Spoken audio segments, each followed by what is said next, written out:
Aos que estão pela primeira vez, não é? Sejam bem-vindos à nossa escola bíblica Getsemane. Hoje nós vamos concluir a primeira lição, é a terceira parte da primeira lição. Nós gravamos na primeira, a segunda já estou editando a segunda. A primeira não fiz ainda porque a Ilha foi para a maternidade e eu tenho que aguardar ficar no celular dela.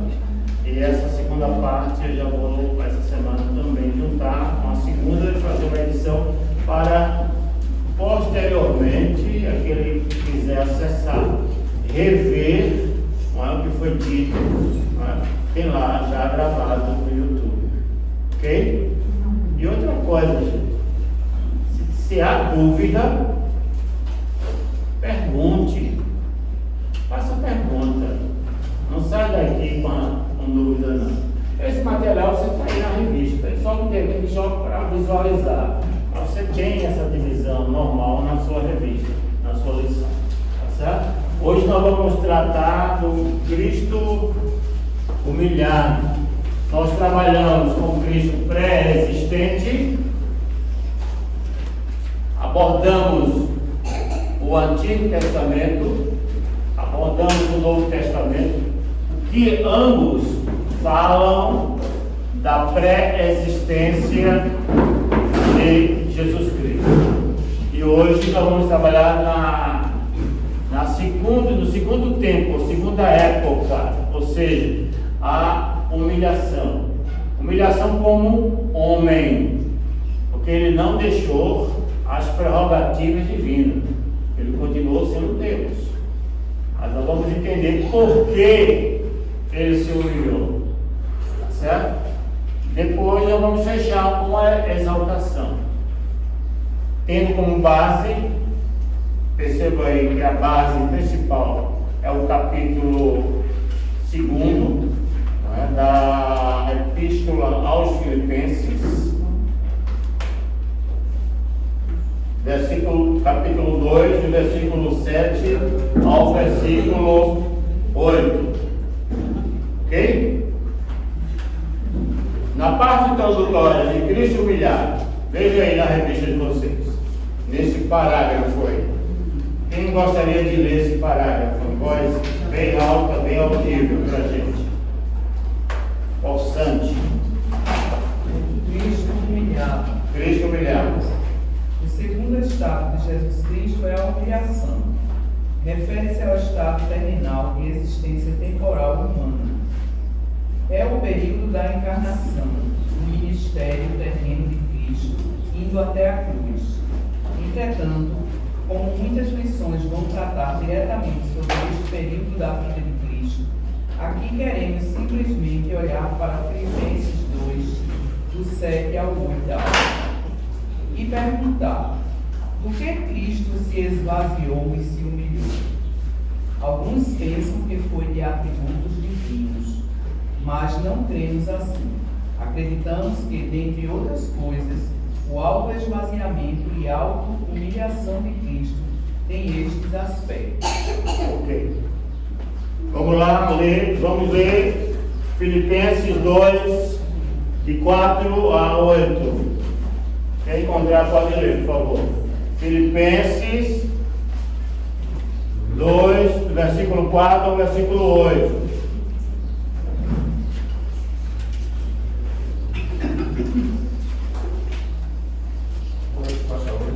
Pode ler.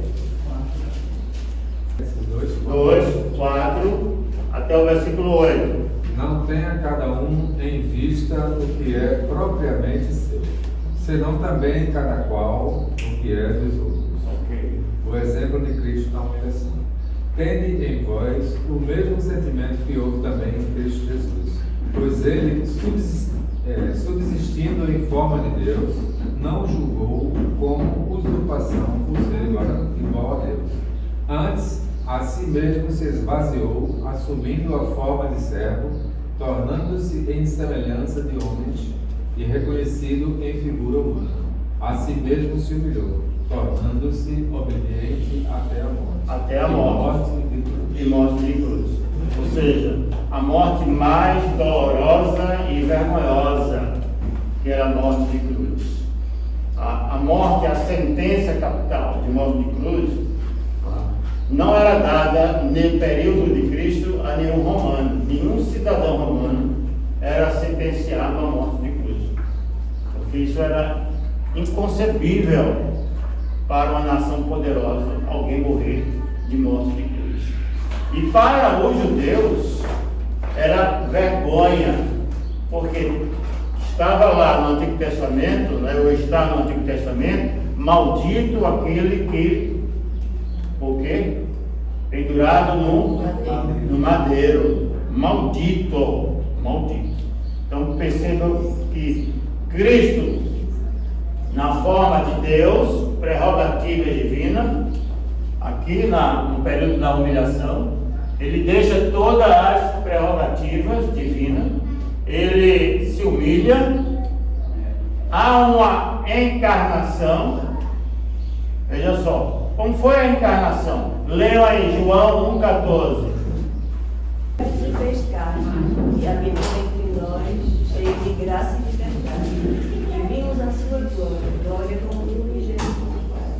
Glória como unigênito do Pai. Encarnou, ou seja, tornou-se o que? O verbo se fez o que? Carne, homem. Então isso prova a natureza humana. Como homem, ele viveu durante 33 anos aqui na terra, pregando a palavra, ensinando a palavra, passando por todas as dificuldades como um homem, até a morte da cruz, conforme Dada leu aqui em Filipenses 2, 4 a 8. Se esvaziou. Esse se esvaziou não é das prerrogativas ou da essência divina. Não é uma questão espiritual, mas é na questão física, como um homem que ele veio a este mundo. Ok? Porque ele suportou tudo que o homem poderia suportar, ele veio e suportou. Ele veio para ensinar também. É possível vencer as tentações? E ele venceu as tentações. É possível trazer o povo de volta a Deus? O povo estava distante de Deus. Romano vai dizer que todos pecaram e destituídos estão da glória de Deus. Olha, todos pecaram e longe estávamos da glória de Deus. Então, neste período de humilhação, que nós chamamos de humilhação, na verdade, ele estava trilhando um caminho para a exaltação, a vitória, para a vitória como um homem. Então vamos aqui agora. Primeiro ponto, ele renunciou à sua relação no que se refere à lei divina. João 1,29. E alguém leia, por favor, 2 Coríntios, capítulo 5, versículo 21. Quem encontrar já pode ler. Tem que ler em voz alta para todo mundo ouvir, não é? Uma voz bem audível. 2 Coríntios, capítulo 5, versículo 21, e o outro, João, capítulo 1, versículo 29.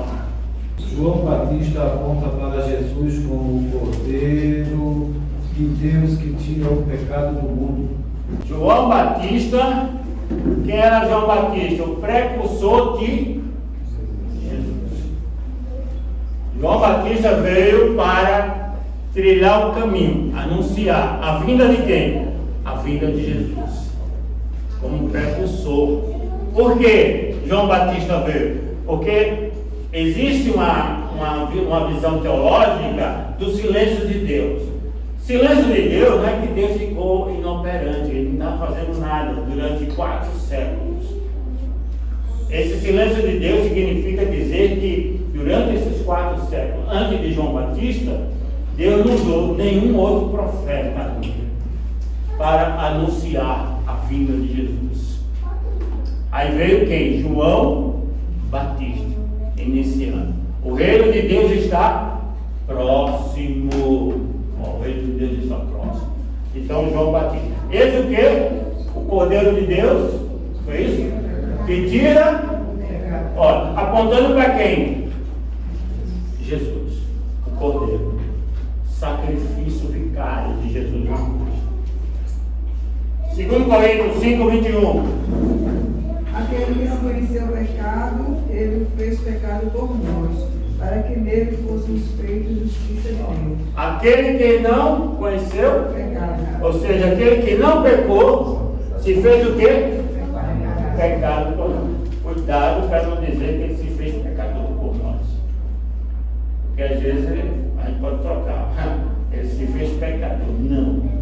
A Bíblia vai dizer que ele se fez pecado. Ou seja, ele tomou o nosso lugar.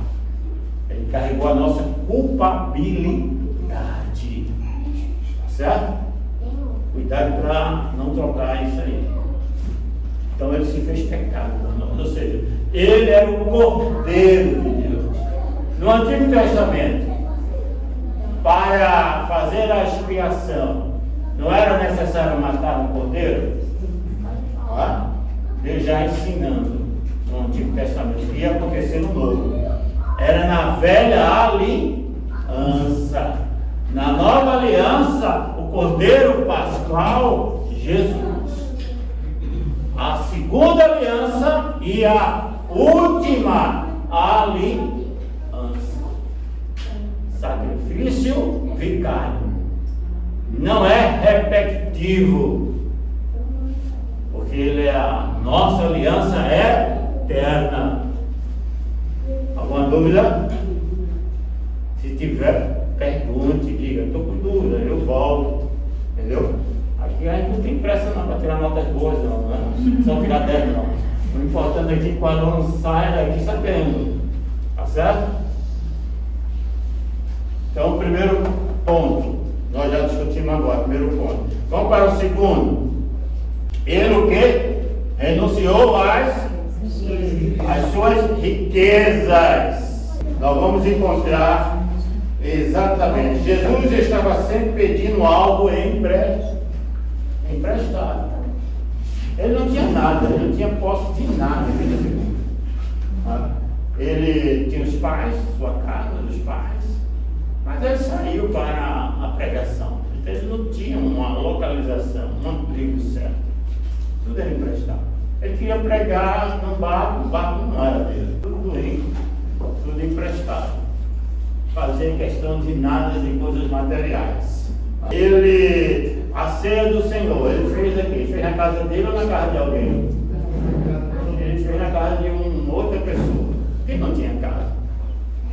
O jumento que ele queria entrar na cidade de Jerusalém era da criação dele? Não, ele não criava nada. Ele usou, perdeu e emprestado. Então ele renunciou às suas riquezas. Ele tinha tudo. A Bíblia vai dizer que tudo foi feito por ele e para ele. Mas ele renuncia todas as suas riquezas. Veja que coisa maravilhosa. E às vezes a gente luta, briga, não é? Por um pedacinho de terra, por um metro de terra. Eu já vi gente matar alguém. Ou morrer. Um pedacinho de terra. Já vi alguém tirar a vida de outro por causa de uma moçazinha no carro, uma colisão. E deste mundo nós não levamos nada. Nós chegamos ao mundo de braços abertos e voltamos com os braços fechados cruzados. É isso? É como a fábula da raposa e a zebra. Já ouviu falar dessa fábula? Da raposa. Tem dois contos diferentes. Tem um que ela não consegue pegar, mas tem a outra que cabe aqui para a ilustração, é que a raposa viu lá na plantação aquele cacho bonito, aquelas uvas bonitas, aí disse, aí foi tentar passar por uma brecha, aí não conseguia, porque estava muito acima do peso. Não conseguia. Isso é uma fábula, né? Aí ela pensou, sabe o que eu vou fazer? Eu vou passar uns 3, 4 dias sem comer. Pelo menos sem comer eu vou emagrecer. Aí ficou tempo sem comer. Quando ela veio, passou tranquilo. Aí chegou lá, né?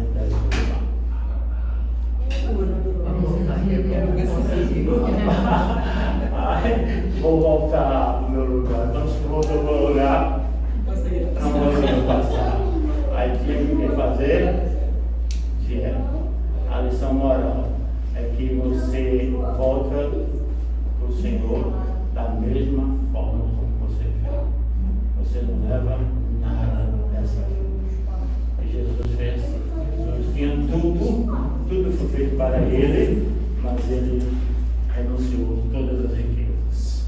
Vamos brigar com coisas insignificantes. Tá? Eu sei que todos nós queremos conforto e mais conforto. É bom conforto. A brigar por isso, não. Tá? A Bíblia diz: fique contente com o que Deus já lhe deu. Se Deus lhe deu até ali, aleluia. Se Ele vai dar mais, glória a Deus. Mas sempre agradecendo pelo que tem. Ok? Terceiro, ele renunciou à sua glória celestial. Não é? Por que ele fez isso? Vamos lá para João 17, versículo 5, e logo em seguida um outro, Isaías 53, versículo 3. Isaías 53, verso 3, e João 17, 5. Quem encontrar já pode ler. Bem alto. Isaías 53, versículo 3. Era desprezado e o mais rejeitado entre os homens, homem de Deus e que sabe o que é padecer. E como um de quem os homens escondem o rosto, era desprezado, e dele não fizemos caso. Era desprezado. João 17,5. 17,5. E agora glorifica-me, ó Pai, contigo mesmo, com a glória que eu tive junto a ti, antes que houvesse ao mundo. Ó, ele tinha uma glória com o Pai. Tá certo? Mas agora ele está aqui na vida terrena. Então ele renunciou toda a glória. Agora, por que ele fez isso? Porque ele nos amou. Olha que coisa interessante. Ele ama você. Ele fez isso por você. Deixa toda a glória celestial. Está aí escrito nas Escrituras. E o quarto, ele renunciou ao livre exercício de sua autoridade. Vamos lá para... Está na revista de você já escrito aí, né? Hebreus 5,8. Leia aí pela revista, fica mais fácil aí. Hebreus 5,8. E depois João 5,30. Pode ler, a revista não está aberta já? Embora sendo filho, aprendeu a obediência pelas coisas que sofreu. Hebreus 5,8. Vamos lá, próximo. Não procuro a minha própria vontade, e sim a daquele que me enviou. Olha isso. Que coisa impressionante. Coisa impressionante. Não é? Ele aprendeu a obediência pelas coisas que ele sofreu. A hierarquia divina. Na hierarquia da Trindade, ele é o Filho. É isso? A Bíblia está dizendo que ele aprendeu a obedecer. A obedecer. É uma palavra difícil hoje, né, Marcos? A obedecer. E para as nossas crianças é que é mais difícil ainda. Eu tenho que dizer umas 500 vezes: não faça, não faça, faça, não faça. Acho que é mais fácil desobedecer do que obedecer, né? Isso desde a história, né? Lá do Éden, Deus dizendo para o casal, não coma daquele fruto. Aí vem o inimigo, porque você vai ser como um Deus, eu tenho o mesmo pensamento de Deus. Aí desobedeceu. Achou que era mais fácil desobedecer do que obedecer. Mas o próprio filho aprendera a obedecer. Tá? Quando ele estava no jardim, no Getsemane, aqui na nossa igreja, Getsemane, ele estava lá sofrendo, sangrando. Não tem outra maneira que isso aconteça, nenhum projeto, nenhum plano. E certamente Deus falou com ele naquele momento. Aí ele disse, não seja feita a minha vontade, mas a tua vontade. E a gente tem que aprender com Jesus a obedecer a vontade de Deus. Às vezes a gente tem uma visão muito superficial. A nossa visão não vai além dessas paredes, se você está aqui sentado. Mas Deus tem uma visão do todo, das decisões que são tomadas. Às vezes de uma forma precipitada, apressada, a gente tomamos uma decisão e Deus diz, não faça isso, não tome isso não vai dar certo, isso vai voltar, isso vai ter consequências. Mas mesmo assim a gente continua. Aí quando vem as consequências, o resultado, às vezes culpamos até Deus. Culpamos até Deus. Mas mesmo assim ele diz, meu filho, eu não disse para você, se arrependa, porque eu vou estar com você, não vou deixar você sozinho. Você vai resolver, porque eu vou com você. Então, aprender a obedecer. É no seu toda a sua autoridade. Alguma pergunta? Pastor, Pois não. tem as partes da Bíblia que João cita aqui que tem CF, o que significa CF? Referência. Aquele texto que foi dito antes é a mesma referência no versículo posterior, que vem depois. Cristo exaltado. No livro de Filipenses, capítulo 2, versículo 9 a 11. O terceiro estado de Jesus Cristo é exaltado. Vamos lá, lê esse parágrafo aqui na revista para a gente entrar um pouquinho nele. O terceiro estado de Jesus Cristo é a exaltação, também chamado de glorificação. Refere-se ao estado celestial de exaltação e glória. Todos esses textos, e há outros mais, ressaltam a ressurreição, a ascensão e a posição de Cristo à direita de Deus, eventos que caracterizam a exaltação de Cristo Jesus. Esse precioso assunto será estudado na lição 13 desta revista. Você perceba que a cada quem tem assunto aqui, ele fala de uma forma não profunda, porque vai entrar em outro assunto totalmente dedicado a isso. Tá certo?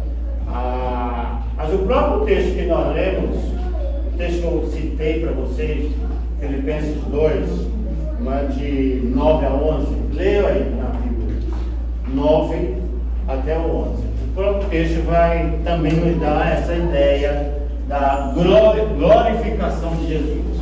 O que aconteceu no final? Estamos aqui nessa linha do tempo pré-existente, a humilhação, ele aprendera, ele renunciou toda a glória, riqueza, autoridade, como homem, ele fez tudo isso. Sem perder a essência divina, ele continuou sendo Deus. O esvaziamento não é no sentido espiritual, da essência divina, mas como um homem, ele padeceu. Nenhum outro homem podia fazer o que ele fez. Primeiro, porque todos nós pecamos diante de Deus. E conforme nós lemos, ele o quê? Ele se fez pecado. Ele não se fez pecador, se fez pecado por nós. Significa dizer que a culpa que caía sobre nós foi para ele. Isaías já diz isso no capítulo 53. Então ele está dizendo, olha, não há mais culpa. Ninguém pode acusá-lo de nada. O diabo não pode. Ele pode até tentar fazer isso. Chegar e dizer, mas Senhor, por que tu vai levar esse homem para o céu, essa mulher para o céu? Ela fez isso, fez aquilo outro, não sei o que, desobedeceu, ele desobedeceu, tal. Aí Jesus vai dizer para ele, olha, mas eles têm algo que você não pode fazer. Porque tudo que ele fez foi apagado com o meu sangue derramado na cruz. Não há nenhum. Por isso que Romanos vai dizer no capítulo 8, versículo 1, diz que não há nenhuma condenação para aqueles que estão em Cristo Jesus, que não anda mais segundo a carne, desejo da carne, mas segundo o Espírito. Então, não tem acusação contra nós, porque Ele já levou todas as nossas dores, Ele carregou a nossa culpa. Leia aí, Filipenses, eu pedi. Pelo que também Deus o exaltou sobremaneira, e lhe deu o nome que está acima de todo nome, para que ao nome de Jesus dobre todo o joelho nos céus e na terra e debaixo da terra, e toda a língua confesse que Jesus Cristo é o Senhor, para a glória de Deus Pai. Pronto. Você que ouviu, você que acompanhou a leitura, você agora tem a oportunidade de dizer o que você entendeu desse versículo. Gabriel. Voluntário. Voluntário. Gabriel. Por isso também Deus exaltou sobre essa maneira e deu o nome acima de todo nome. Quer dizer que todo ser humano deve se prostrar a Deus. Todo ele, em cima, embaixo, onde quer que você esteja, você tem que se prostrar a Deus, porque Deus é o verbo, é a vida e é o caminho. Amém. Que aluno, eu queria ter um filho desse. Aluno, que aluno. Outro voluntário. Agora é voluntário mesmo. Quem quer falar sobre esse versículo? Nosso querido jovem que está aqui à minha direita. Amém. Não. Isso é o nome. Auri. Auri. Diz, Auri. O que você entendeu desse versículo em relação ao Cristo exaltado? Veja bem, Deus lhe deu o nome. Presta bem, Auri. Deus deu o nome. Tá certo? Ele foi humilhado durante esse período. Mas depois o que foi que aconteceu? Ele foi então o nome dele agora está sobre todos os nomes. Então ele recebe agora toda a glória do Pai. Aquilo que ele renunciou como homem, não houve renúncia da riqueza, renúncia da autoridade, renúncia da glória. Aqui ele recebe todas. Um nome é dado entre os homens pelo qual devemos ser salvos. Veja aí em Atos 4:12. Vai dizer isso. Nenhum outro nome. Não tem outro nome que chegue ao nome de Jesus Cristo. Correto, Diógenes? Correto. Tanto que Jesus diz, ninguém vai ao Pai senão por mim.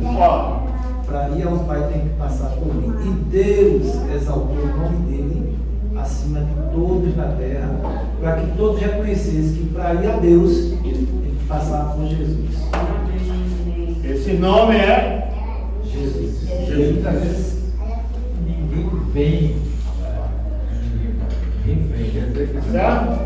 Eu pedi o quê? Para fazer o quê? Atos 4:12.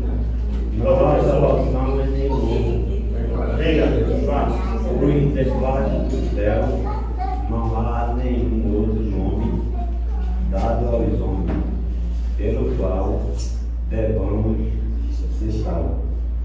nenhum outro nome dado, Dona Maria, nenhum outro nome dado aos homens, pelo qual devamos ser o quê? Salvo. Aí eu pergunto à senhora, eu posso salvar a senhora? Não. Quem é que salva? Jesus. Está vendo? Nota 10 da Maria. Não é? Entendeu? Obrigada. Então nenhum outro nome é dado. Ou seja, tem algum nome dado entre os apóstolos que possa fazer essa função? Não. Eu vou mais longe aí. Quero ver até onde você chega. A mãe de Jesus pode fazer isso? Não. Deus não lhe deu o nome acima de todos os nomes. Deus apenas disse que ela seria agraciada, bendita entre as mulheres. Mas salvar, jamais. Porque isso não foi dado a Jesus. Na ressurreição, quem estava à direita do Pai era algum dos discípulos? Não. Jesus. Era a mãe, era José, que já tinha morrido?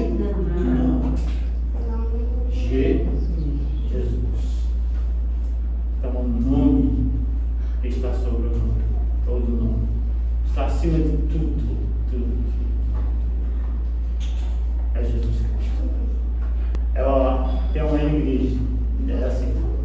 É nome doce a fé, a esperança do porvir, nome bom, doce a fé, a esperança do porvir, nome santo e venerável.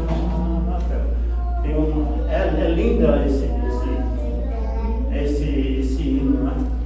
Infelizmente hoje a gente não canta mais esses hinos, né? Mas são lindos, né? Retratam o que a Bíblia fala, né? O que a Bíblia fala, tá certo? Então temos aqui alguns exemplos da exaltação de Jesus. Vamos ler apenas dois aqui para fecharmos a questão da exaltação, tá certo?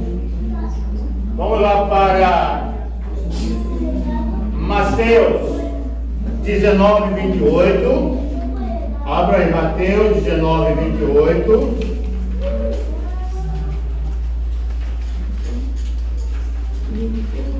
Efésios 1, 20. Vamos ler esses dois.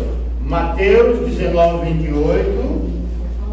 Efésios 1, 20. Jesus disse-lhe: em verdade vos digo, que vós que me seguiste, quando não regeneraram o Filho do Homem, se assentar no trono da sua glória, também vós assentarais sobre 12 tronos, para julgar as 12 tribos de Israel. Sentar ao lado do Pai, na glória. Vamos lá, outra referência, cuidado. Mateus 19, não foi? Foi Mateus 19, 28. 28. Vamos para Efésios 1, 20. Exerceu esse poder em Cristo, ressuscitando dentre os mortos e fazendo-o sentar à sua direita nas regiões celestiais. Deus ressuscita Jesus, esse período de humilhação, como um homem, e agora ele exalta.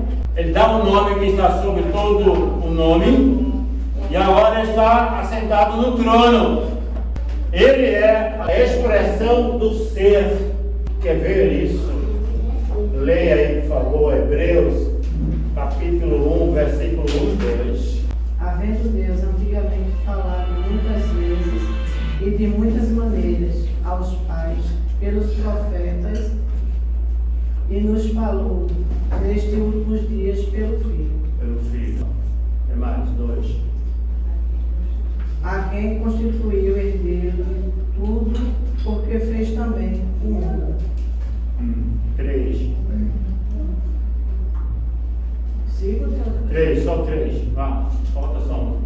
qual sendo resplendor da sua glória Esplendor da sua glória e a expressão e imagem da sua pessoa, sustentando todas as coisas pela palavra do seu poder,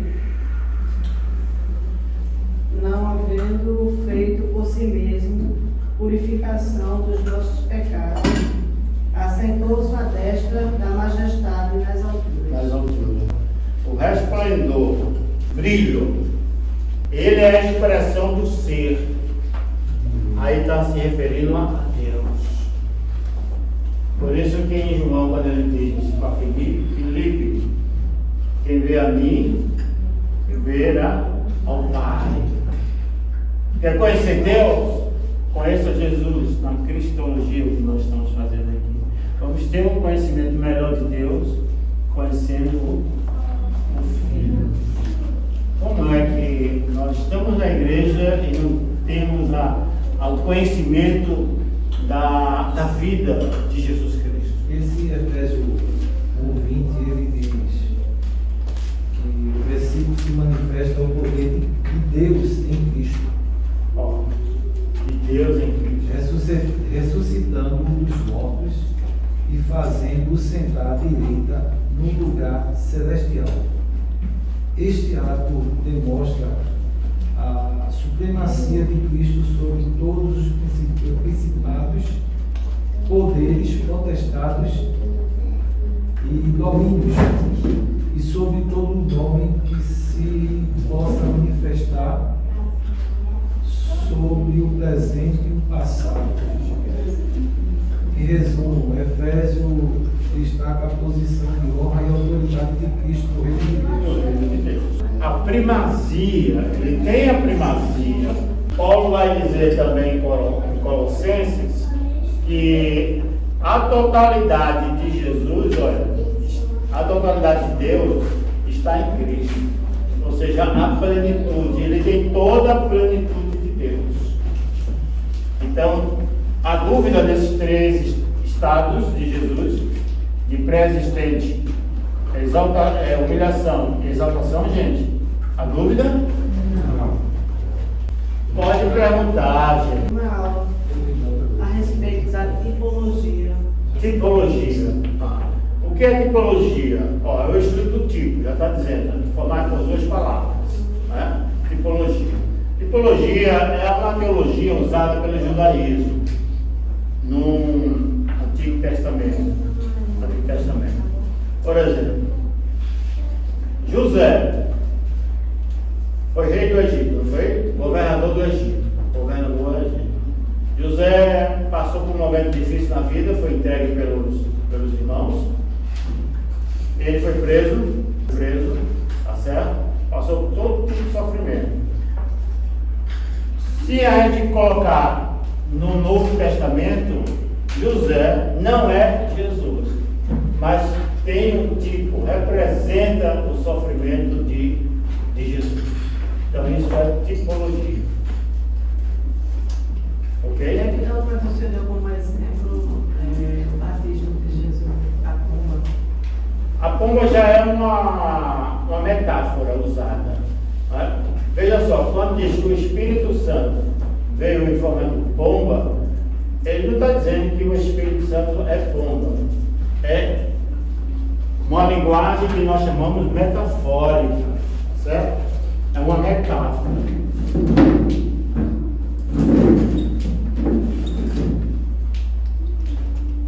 É uma metáfora. A metáfora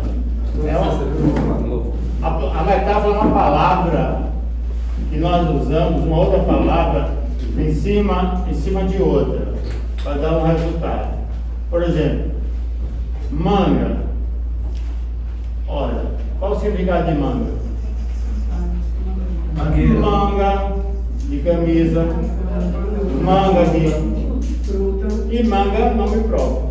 Manga de quem? Manga nome próprio. Tem um goleiro aqui que era chamado de manga, quando ele morreu essa semana passada, parece. Manga. Então veja só. Então usamos uma palavra com outro significado. Então essa é a metáfora. Pomba representa, é um símbolo. que representa o Espírito Santo. Pela maneira, pela ave que é. Por exemplo, Deus é a nossa rocha. Deus é rocha, gente? Deus não é. Mas Deus é uma rocha porque a rocha protege, é dura, é consistente, é firme. Então Deus é uma rocha. Deus é o meu escudo. Por que Deus é o meu escudo? Porque Ele me protege das setas malignas. Então são metáforas que nós usamos. Encontramos isso muito na Bíblia. É figuras que nós chamamos figuras de linguagem. Figuras de linguagem. Ok?